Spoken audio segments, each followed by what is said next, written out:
இந்த பழம் என்னன்னு சொல்லிட்டு கமெண்டில் சொல்லுங்கள்.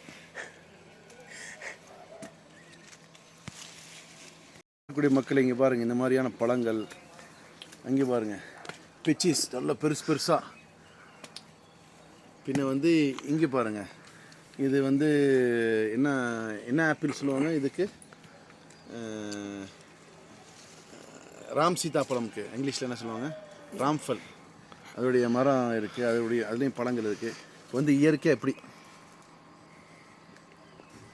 மரத்திலே சாப்பிட்டுட்டு அப்படி இங்கே வந்தீங்கன்னா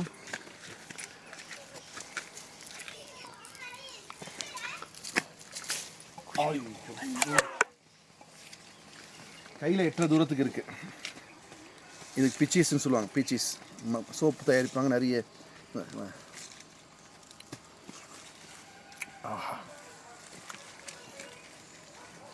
இப்படியெல்லாம் என்ஜாய் பண்ணுற மாதிரி இடங்கள்லாம் இருக்குது.